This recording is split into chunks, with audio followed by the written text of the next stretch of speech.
Alhamdulillahirabbil alamin. Allahumma shalli wa sallim ala sayyidina maulana Muhammadin miftahi babi rahmatillah dada ma'fil mila salatan wa salaman daimaini bidawami mulkila wa ala alihi wa sahbihi adada kulli dzarratin alfa marra amma ba'du. Alhamdulillah, hadirin hadirat yang dirahmati oleh Allah Subhanahu wa taala, malam yang mulia ini kita dikumpulkan oleh Allah Subhanahu wa taala, dijadikan kita tamunya juga Allah Subhanahu wa taala. Mudah-mudahan dengan sebab perkumpulan yang mulia ini Allah Subhanahu wa taala memandang kita dengan pandangan rahmat, memandang kita dengan pandangan kasih sayang, sehingga tidak keluar kita dari tempat ini kecuali Allah ampunkan semua dosa kita, Allah angkat derajat kita, Allah muliakan kita, sehingga juga kita digolongkan oleh Allah Subhanahu wa taala hamba-hamba yang mendapat kemuliaan di bulan Dzulhijjah dengan amal ibadah, dengan ketaatan yang kita buat kepada Allah Subhanahu wa taala. Sebagaimana dikatakan tadi, barang siapa yang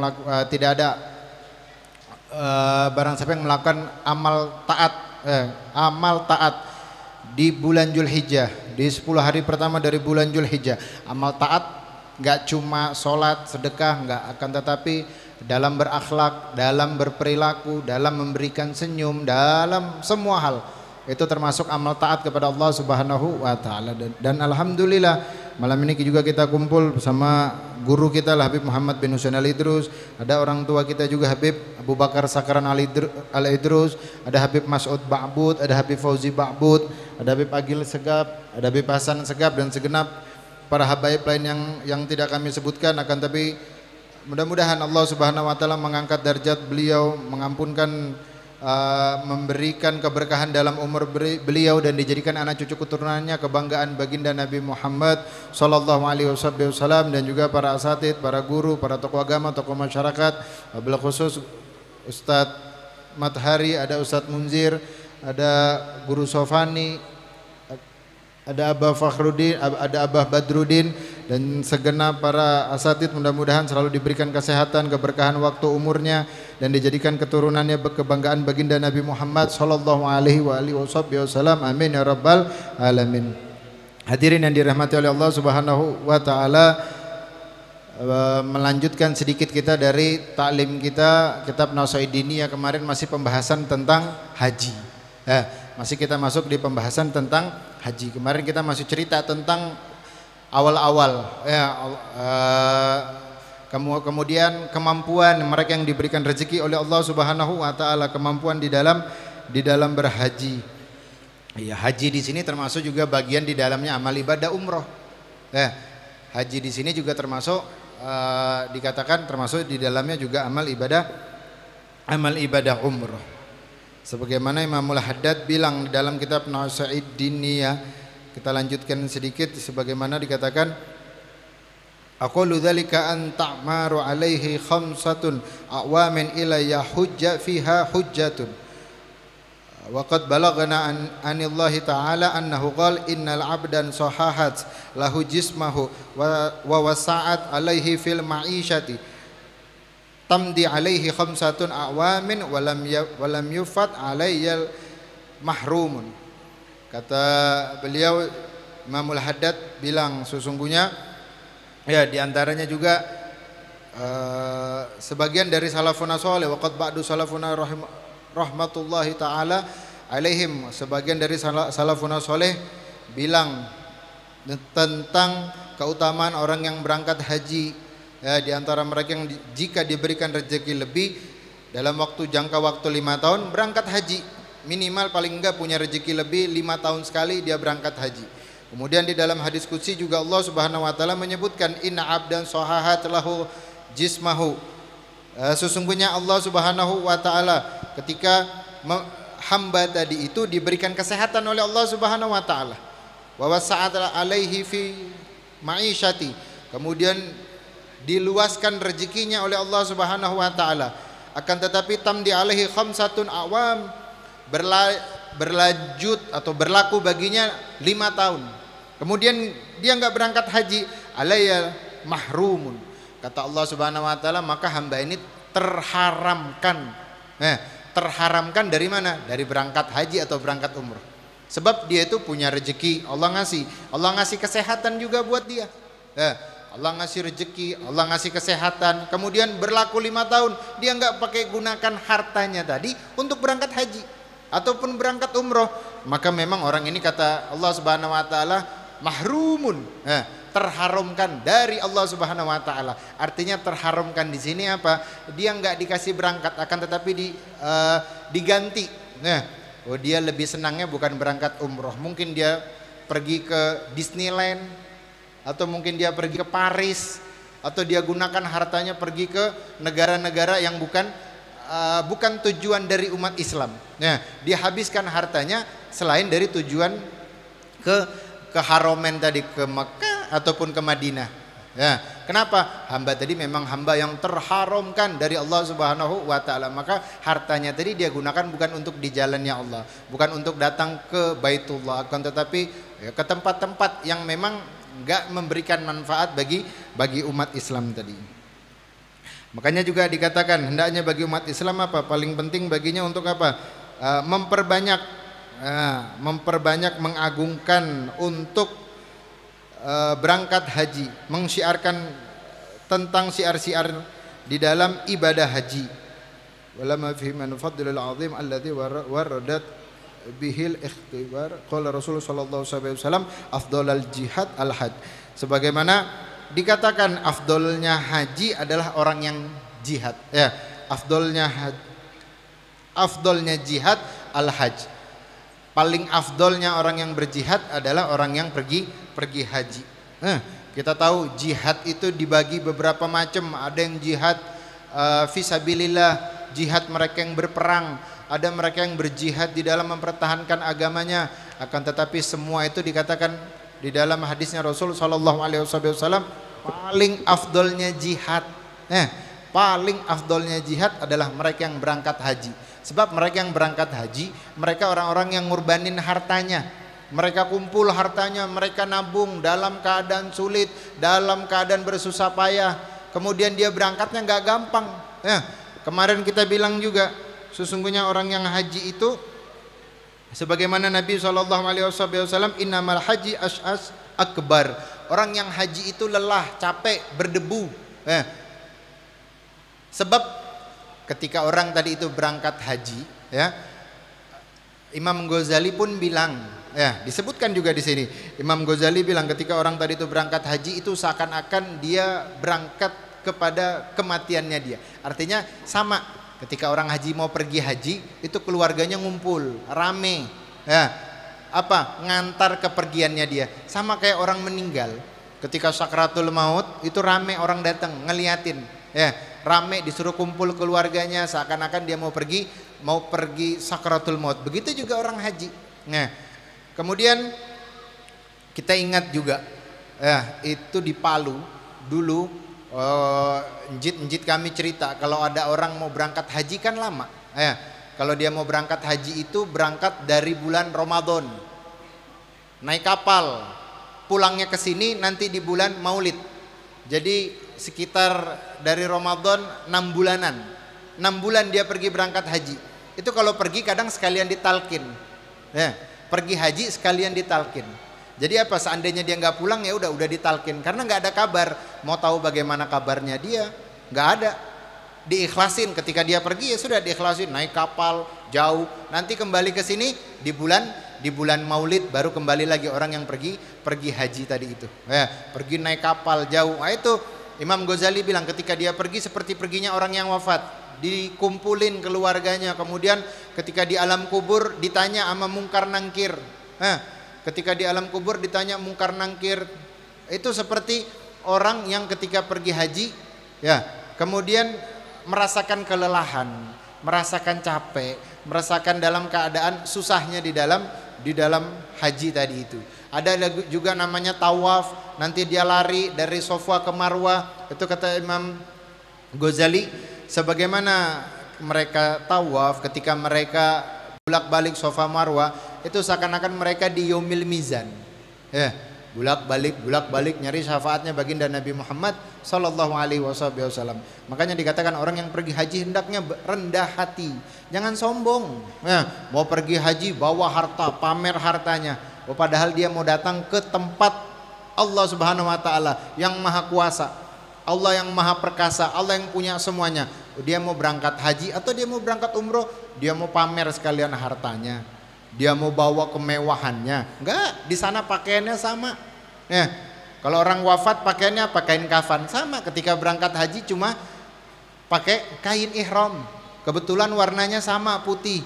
Cuma dililitin di badan, kemudian di atas badan.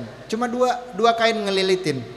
Nah, terus apa yang mau disombong dari orang yang pergi haji tadi itu?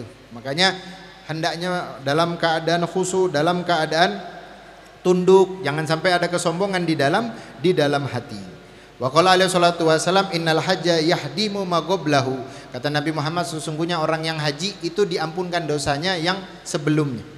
Ai minaz zunub, dari dosa-dosa sebelumnya. Jadi ketika dia berangkat haji diampunkan semua dosanya oleh Allah Subhanahu wa taala.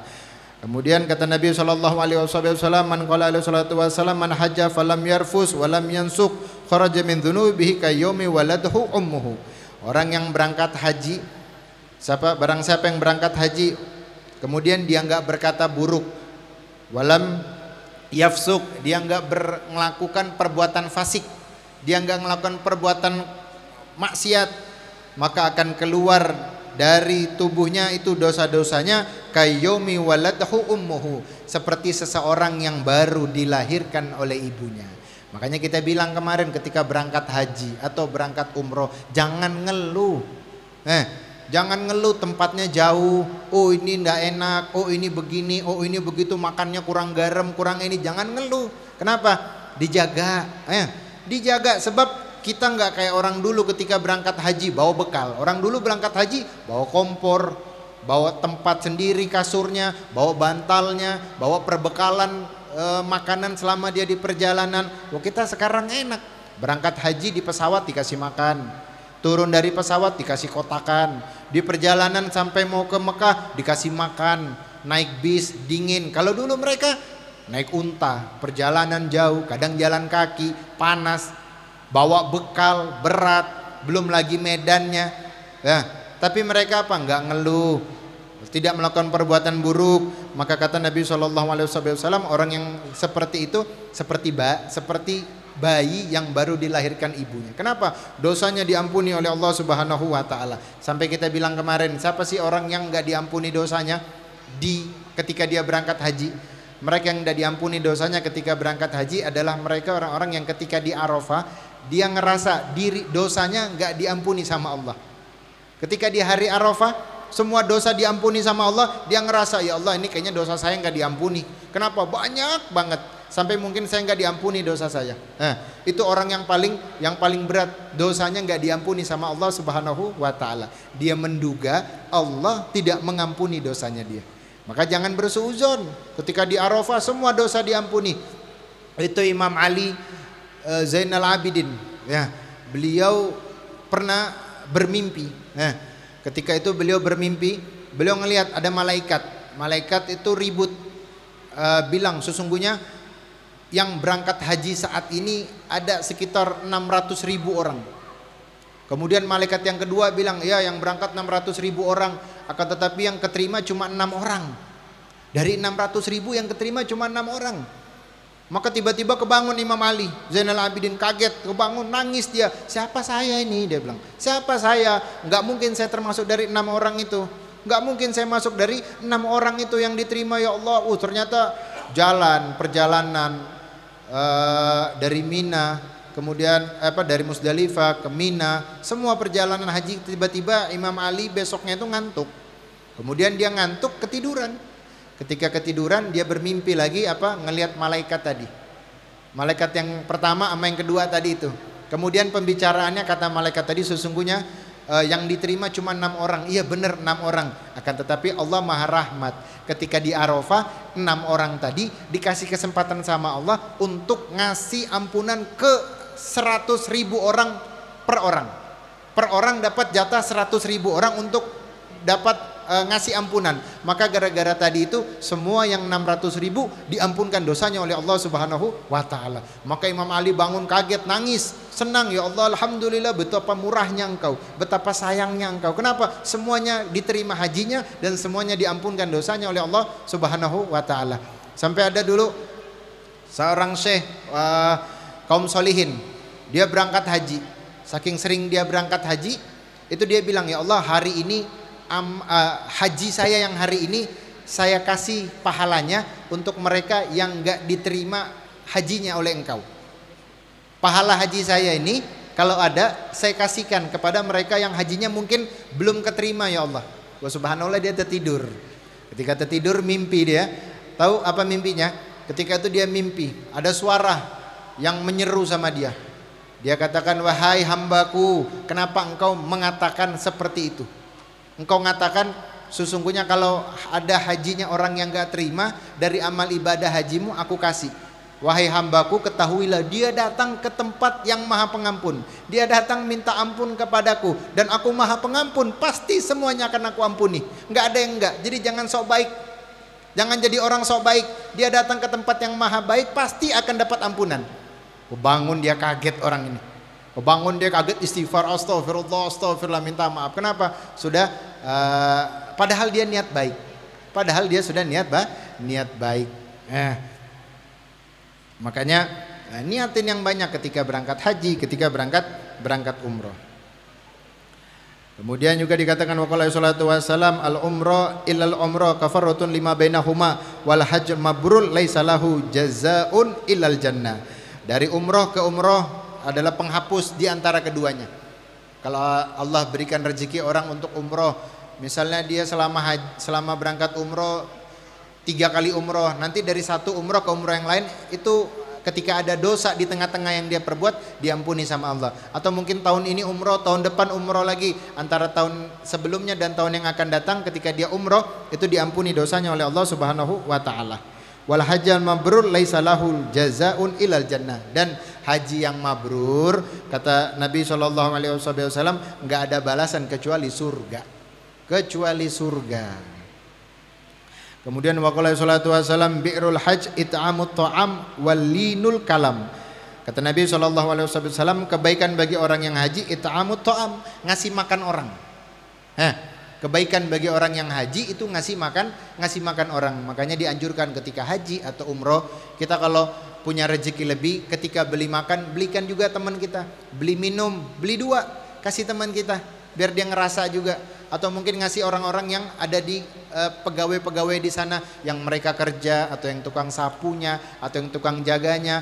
Ketika beli makan, beli 2, kasih mereka. Ya, sebab kebaikan haji adalah memberikan makan, walinul kalam, dan juga perbaiki di dalam perkataan. Ya, kasih kata-kata yang baik, kasih kata-kata yang lembut. Jangan nyakitin ketika berangkat haji atau umroh, kata-katanya itu menyakitin.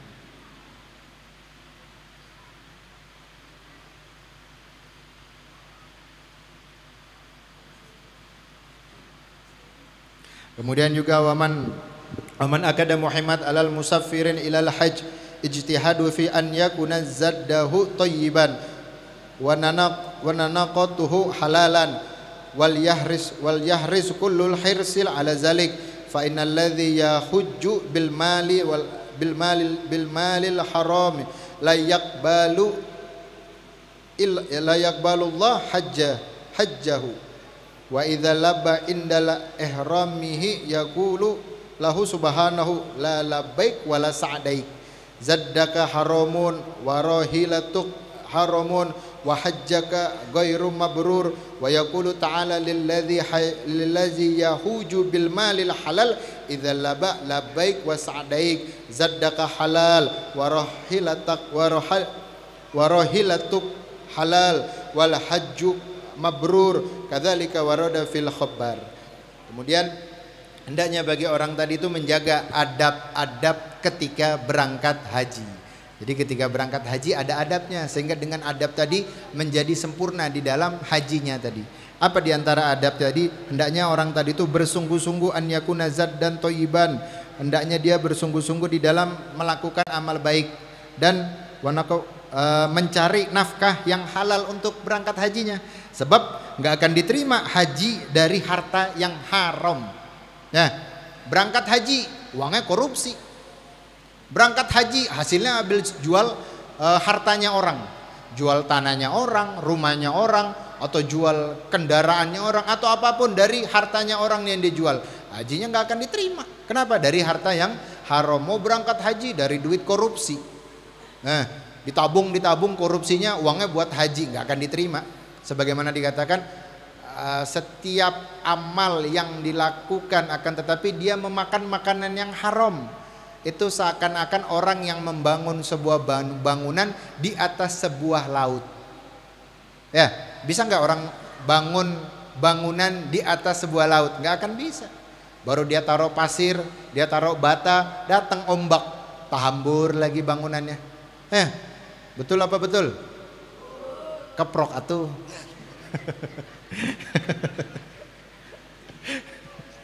Bercanda aja. Ya. Kemudian juga fa innal ladzi yahujju bil mali haram la yaqbalullahu hajjahu.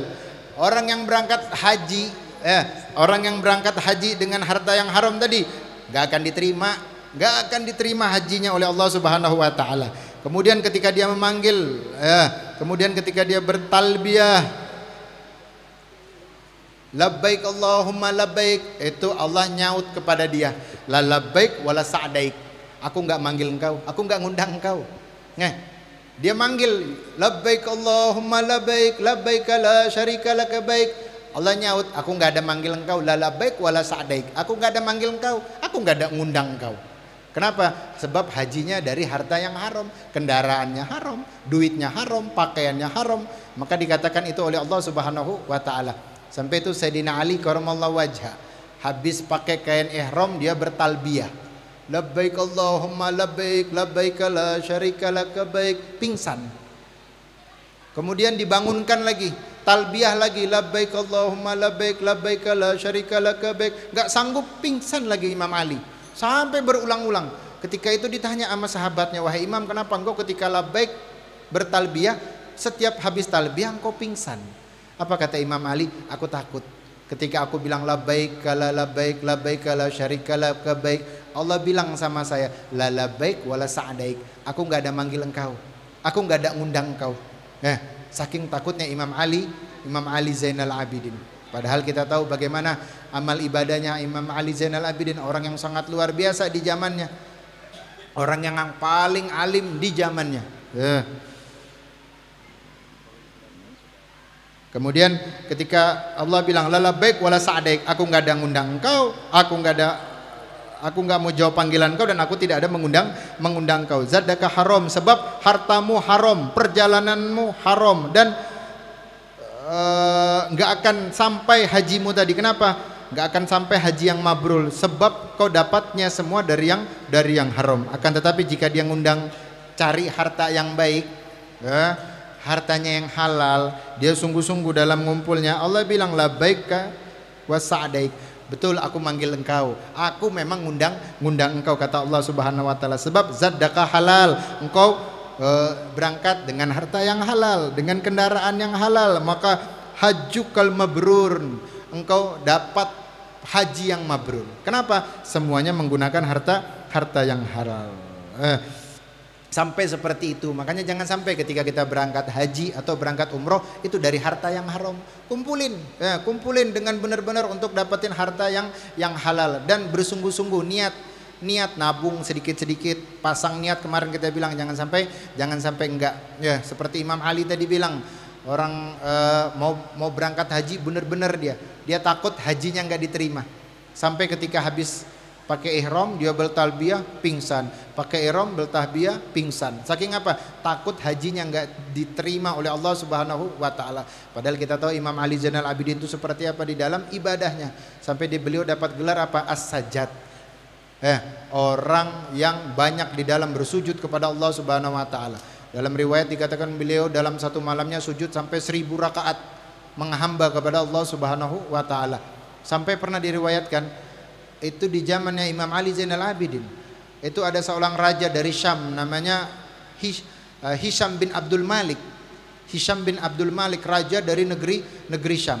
Itu raja dari negeri Syam tadi, Hisham bin Abdul Malik pergi haji sama rombongannya, para pemimpin-pemimpin orang-orang besar dari negeri Syam itu. Ketika dia sampai di haji, ini raja kan kepengen juga nyium Hajar Aswad, memberi salam sama Hajar Aswad. Kepengen dia seperti itu, sehingga ketika dia mau deket nggak bisa. Kenapa? Rame orang, desak-desakan. Mau deket ini raja, nggak bisa juga terhalang. Mau deket, nggak bisa juga terhalang. Sekalinya apa? Dia ambil kursi, dia bilang, ayo sama pasukannya kita duduk aja di belakang. Kita doa, kita sambil doa sambil ngelihat Ka'bah. Setelah itu, nggak lama datang Imam Ali Zainal Abidin. Datang masuk ke Ka'bah dengan tawaduknya, dengan khusyuknya masuk. Ini orang-orang yang lagi tawaf, yang rame padat. Ketika ngelihat ada orang datang, wajahnya penuh dengan cahaya, dengan berwibawa jalannya, kemudian dengan keilmuannya, itu orang-orang jadi panik, pangling ngelihat dia. Siapa ini? Siapa ini? Oh, Imam Ali. Oh, ini pemimpin kami. Oh, ini khalifah kami. Datang, dibukain jalan. Ketika jalan mendekat Imam Ali, cium Hajar Aswad, ngasih salam sama Hajar Aswad, ngusap tangannya, kemudian dia tawaf. Itu raja ketika ngelihat tadi, si pembesar dari negaranya, daerah Hisham tadi bilang, wahai raja, kau kenal dia enggak? Siapa sih itu pemuda yang wajahnya penuh dengan wibawa? Ketika dia datang dibukain jalan. Maka raja kalau dia bilang, oh saya kenal Imam Ali, takutnya orang-orang berpaling, takut pengikutnya dia jadi berpaling cinta kepada Imam Ali Zainal Abidin tadi. Maka dia bilang, saya nggak kenal dia, padahal ini masih ada hubungan saudara. Rajanya ini masih ada hubungan saudara sama Imam Ali Zainal Abidin. Tapi ketika itu saking sombongnya dia, takut ini orang-orang jadi berpaling kepada dia, dia bilang saya nggak kenal. Maka itu ketika mendengar itu ada seorang penyair, namanya Farasdak. Penyair ini tahu ini raja punya hubungan kepada Imam Ali Zainal Abidin, tapi dia ketika ditanya siapa itu dia nggak ngaku. Maka ini Farasdak marah. Ketika dia marah, dia balas perkataan raja ini dengan syair. Dia syair, dia katakan, sesungguhnya aku tahu. Itu Farasdak bilang, sesungguhnya aku tahu siapa pemuda itu. Dia Imam Ali. Seandainya pun dia ketika jalan, penduduk kota Mekah dan orang-orang di kota Mekah, bahkan kota Mekah, bahkan Ka'bah itu mengenal dia. Siapa? Dia Imam Ali, begini. Dia anak dari Sayyidina Husain, wabna Fatimatu Zahra binti Rasulillah, disebutkan. Kemudian dibilang sama itu raja, engkau raja, sesungguhnya engkau mengenal dia, engkau tahu terhadap dia, tapi engkau kenapa mengatakan seperti itu? Engkau takut kekuasaanmu apa semuamu hilang, sehingga engkau tidak pura-pura tidak kenal kepada Imam Ali Zainal Abidin. Dengan syairnya dia katakan ini raja. Namanya raja, dikata-katain gitu lewat syair, malu dia, marah. Ketika marah raja bilang, ini tangkap ini orang ini. Tangkap, kemudian dipenjarakan. Subhanallah, dipenjarakan. Sampai berapa hari berita ini nyampe kepada Imam Ali Zainal Abidin. Dibilang ada raja dari Syam datang, keluargamu siapa? Hisham bin Abdul Malik. Kemudian ketika diceritakan, sekarang dia nangkap Farasdak. Gara-gara muji engkau, gara-gara nyebut engkau, ngasih syair engkau di hadapannya raja tadi itu. Maka kata Imam Ali Zainal Abidin, ya udah, ini jubahku, dibuka kebesarannya dia, jubahku, ambil, kasih uang di dalamnya, taruh uang, kasihkan itu Farasdak di dalam penjara. Dibawa sama anak buahnya, dikasihkan, wahai Farasdak, ini ada hadiah dari Imam Ali Zainal Abidin buat engkau, ada jubah, ada uang. Kata Farasdak, enggak, aku enggak mau uangnya. Kalau jubah aku ambil untuk keberkahan, tapi kalau uang aku enggak mau. Kenapa? Kalau aku mau cari uang, aku bisa muji raja, aku syair-syair puji-puji raja, aku bakal dapat uang. Tapi kalau uang aku nggak mau, kembalikan uang ini, tanda aku tidak nerima. Tapi bajunya aku ambil untuk keberkahan. Sampai kepada Imam Ali Zainal Abidin. Ketika diterima ini, wahai Imam, dia nggak terima uang dari engkau, tapi baju dia ambil. Maka kata Imam Ali, kasih lagi uang ini. Kalau dia nggak terima uang dari saya ini, bilang uang ini keberkahannya ada dari keluarganya Rasul Shallallahu Alaihi Wasallam. Bilang uang ini ada keberkahan dari keluarganya Rasul Shallallahu Alaihi Wasallam. Kami Ahlul Bait ketika memberi pantang untuk menerima kembali tadi. Ketika sudah ngasih nggak mau nerima lagi. Kenapa? Itu pantang bagi kami ahlul bait. Dibawa lagi sama Farasdak tadi, dikatakan wahai Farasdak, ini uang ada keberkahan dari keluarganya Rasul Shallallahu Alaihi Wasallam. Kata Farasdak, kalau memang itu kata Imam Ali, ya sudah aku terima uang tadi. Lihat bagaimana Imam Ali Zainal Abidin yang begitu alim, begitu luar biasa di dalam keilmuannya, akan tetapi ketika masih mau bertalbiyah nggak sanggup, nggak kuat. Artinya apa? Wah, kita bagi yang awam ya, hendaknya kita benar-benar ketika berangkat haji, ketika berangkat umroh, kita gunakan waktu tadi untuk bersungguh-sungguh ya, bersungguh-sungguh untuk mendekatkan diri kepada Allah Subhanahu wa taala. Jaga adabnya, jangan berkata buruk, jangan berkata kotor, jangan berbuat maksiat, jangan berperilaku yang menyakitin orang, nyenengin orang sana, jangan kita gibah di sana. Sebab itu tanah haram, kita berbuat dosa, dosanya didobel. Kita buat pahalanya didobel sama Allah Subhanahu wa taala. Jaga lisan, jaga mata. Yang mau berangkat ya jaga lisan, jaga mata, jangan sampai ingkar terhadap kenikmatan yang diberikan oleh Allah Subhanahu wa taala. Mudah-mudahan ini yang sedikit ini bisa memberikan manfaat buat kita, menjadikan bekal buat kita, dijadikan kita hamba kecintaannya Allah Subhanahu wa taala. Kurang lebihnya saya minta maaf. Assalamualaikum warahmatullahi wabarakatuh.